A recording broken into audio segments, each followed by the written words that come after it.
It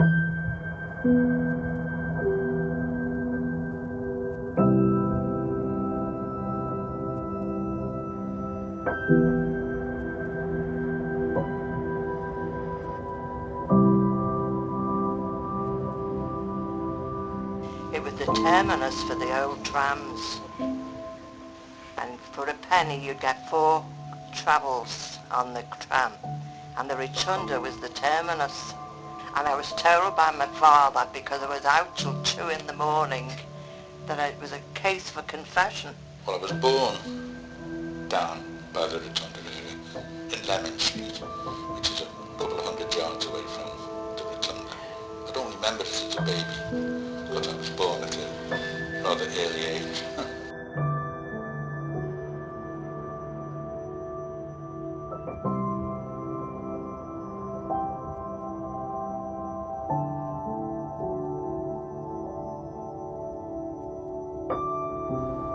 What we know about the building is it was built around the 1820s when it was actually, Kirkdale was a rural area on the outskirts, wasn't part of Liverpool. It was an idyll for people to enjoy. So then it was owned by very wealthy merchants from 1820s. We don't know how long they were here till, but we know that the Irish influx was 1847, the most extreme of it, and the Catholic Archdiocese took it in 1878 to help that community. And we know that they had this building then till 1970s, when Rotunda, our charity, bought that from them, and didn't have the money, best intentions in the world, no money to actually do it up at the time. It got fired in 1993, which was galling for the people, because they'd been in and around this building before there'd been any damage to it, and got a sense of it then.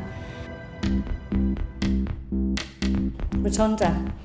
Right, Rotunda's been here for about 25 years. We're an alternative learning resource based in one of the most deprived areas of Liverpool and Europe, I'm told.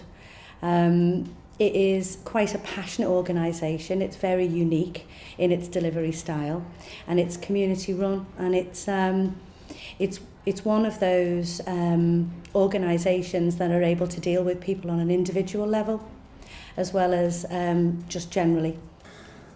The story I always tell is of coming in one day to a hive of activity and not knowing who was a student, who was staff, who was a trustee.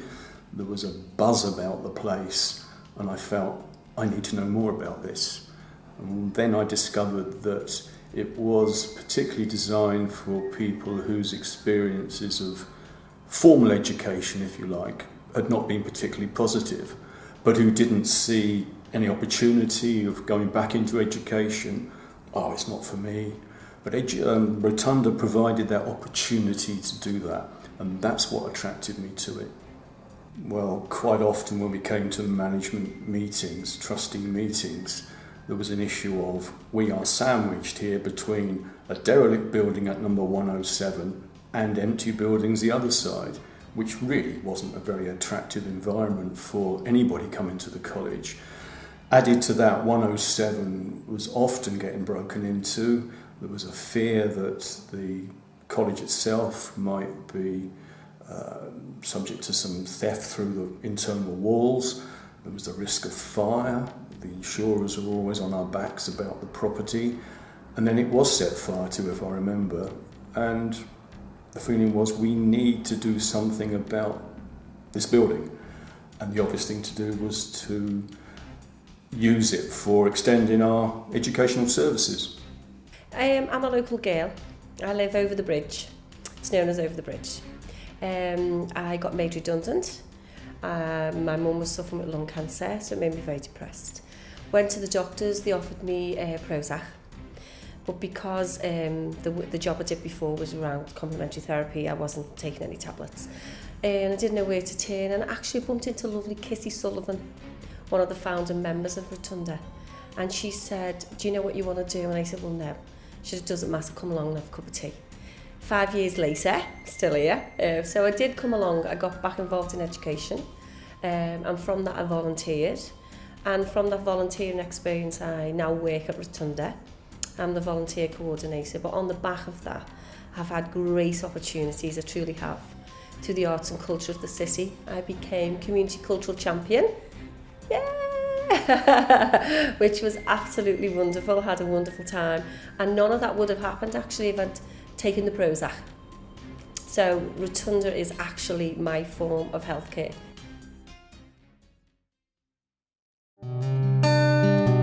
I'm Phil Cashin. I'm 50 years old this year. I've lived in the Scotland Road area all my life. Grew up here, played football here. For the past 10 years I've been chair of the Board of Governors at the Rotunda. When I started probably about 15 years ago maybe as a student. Rotunda was always involved in heritage when I was here because we did a history group here. It was always a way that we could try and integrate men into the equation really. Like we always suffer from that, and there was a lot of women that came to the college and we could never attract any men to the place like so. It was a good medium of being able to teach and get people to learn things without them really realising that they were learning it, to be honest. I know our group was like really informal, but it was informal to the point where like you were learning stuff all the time, and that's what Rotunda's been like all the time as far as I know. I mean, every course it's not like you're coming in to school and it's going to be really strict. You're coming in and enjoying it and finding things out that you really want to find out. We've been involved with all the archiving of all the Scotty Press photographs. We spent a couple of months at the VNC. So since I've been chair, there was a lot of, in the past there's been kind of like we've all been separate organisations, but we're like in the market of building bridges now really, so that was a kind of like a little bridge building exercise which we got on with, and we got on really well because one of the people who I was working with was an initial member of the VNC, Franny Albertina. So his links are the same as with mine. His links are with everyone. He's for the community. He's not for one organisation. We've archived that. We've done a couple of really good events like a VE celebration day. We have all kinds of different events like garden parties. We've had a Georgian Christmas event and all that kind of stuff. Like so, basically we've been taking advantage of the actual physical appearance of the building. Okay, so we knew that there was a community need. We knew that there was a building need, and now it was, okay, what's the plan? What are we going to do? So we pulled together all of our best friends who've been supporters of Rotunda for years. Then we spoke to Liverpool City Council, the Conservation Department were fantastic. Liverpool Vision supported us to get the big plan together for the funders. So then we went to Heritage Lottery Fund naturally due to us having a grade 2 listed building and having heritage offer already. Then Step Clever for enterprise because we wanted a natural progression from courses for people to start their own business and other organisations to come in and support us as a hub. And it was a huge undertaking. We couldn't possibly have done it without all of the support and the friends and the backing. Every single person in an organisation was crucial, and you know we can't thank them enough. It could have fallen down at any point, but it didn't. You know, we pushed on through and got to where we've got, and we're so grateful for all of the trust and belief that all of those people had in us, and Heritage Lottery Fund especially have been a fantastic funder and supported us all the way through this.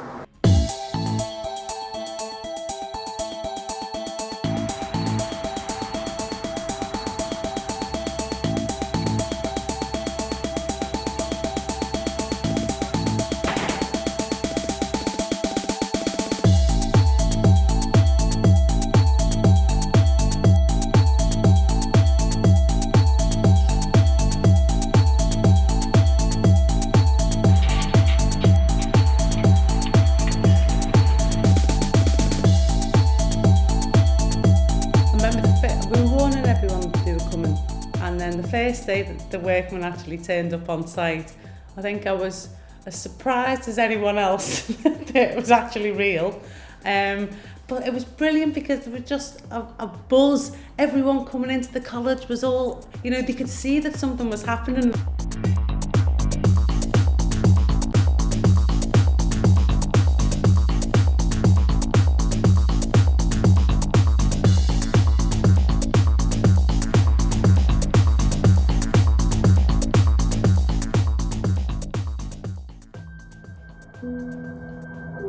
The building was quite poorly. It'd been derelict for maybe 20 years. There'd been some effort to keep the water out. I'm not sure whether it was the council had put some roofing felt on the roof, try and keep the water out. But there'd already been lots of water damage and fire damage.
So our first challenge was trying to underpin the building, lower the ground floor level by about 750 mil to make it a nice usable space.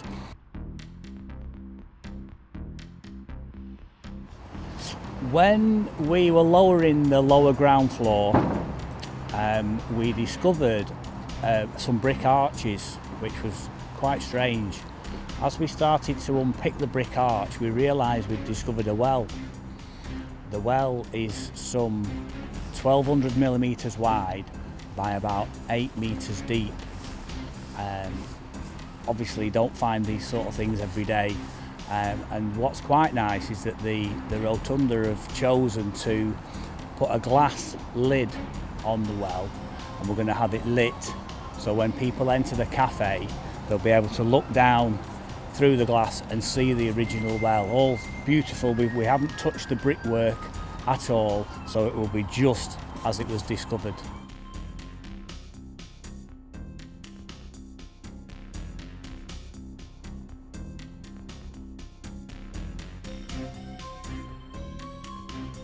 So this is the overall plan for the building. Lower ground floor where the cafe area will be and the exhibition combined in our own unique style, in our Rotunda way. On the upper ground floor, that's where the full heritage reinstatement has gone on.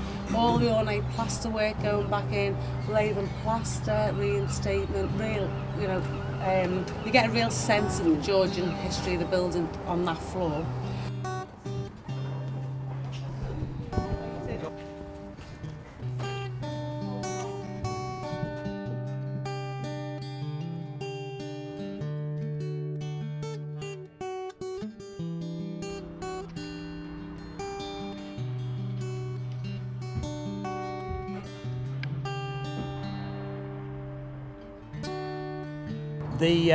The programme of works is very difficult, not done by myself. When we take the job on, my contracts manager looks at all the tasks that need to be done.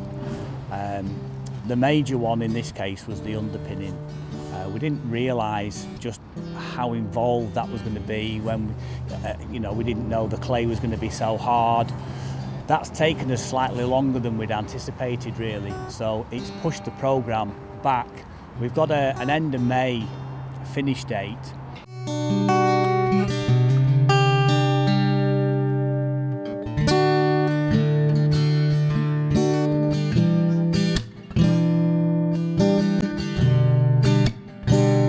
What we've got a building where we've been brought in by the architect, and some of the mouldings that are there has been fire damaged. We've had to go back in and reproduced the mouldings, so they've got the exact same look of the mouldings as what they had originally. The problem is a lot of the mouldings were charred, so we've got photographic evidence which was being given by the architect.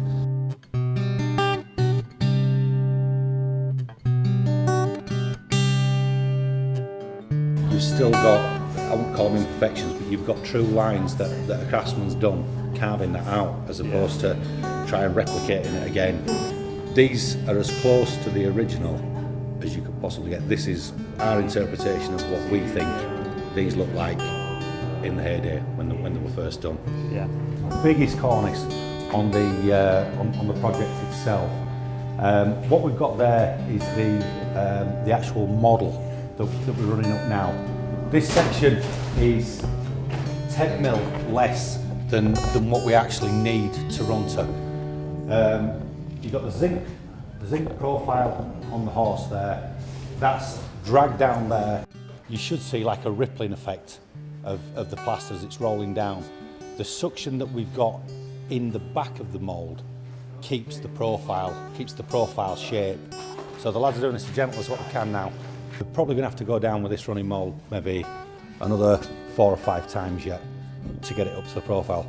It's like a race at the minute.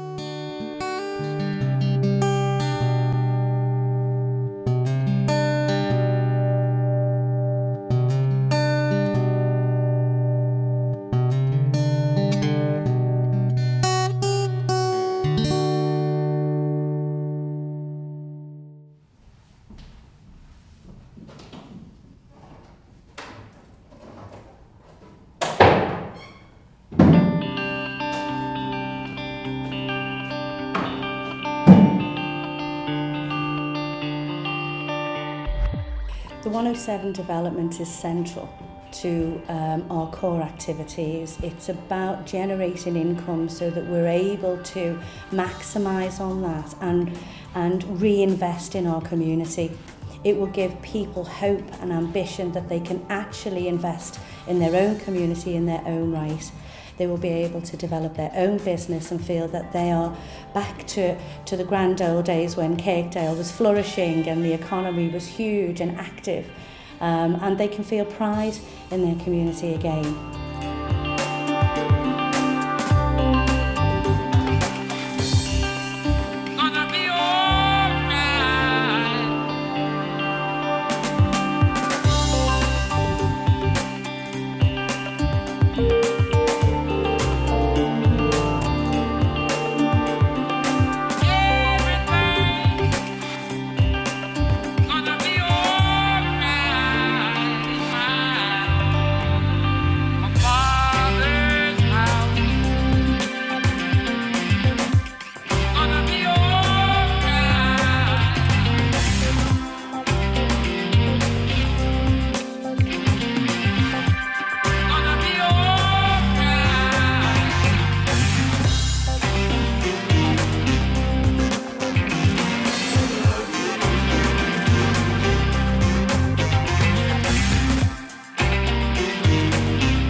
I've got a teaching certificate out of it, I've got a couple of coaching certificates out of it. I've got experiences that you would never be able to buy, like being an occupational therapist and start out and teaching mental health patients on the back of being in here. And I've got loads of certificates. I've never had certificates in my life, ever. Right, one of the major benefits for me after the apprenticeship 107 project in Great Mersey Street was that I was a skilled operative with a blue CSCS card. Now I can upgrade my CSCS card to a gold card, which is a great benefit really, because it's more appealable for employment, for employers to look at as well, which is great. Thoroughly much appreciated, most definitely.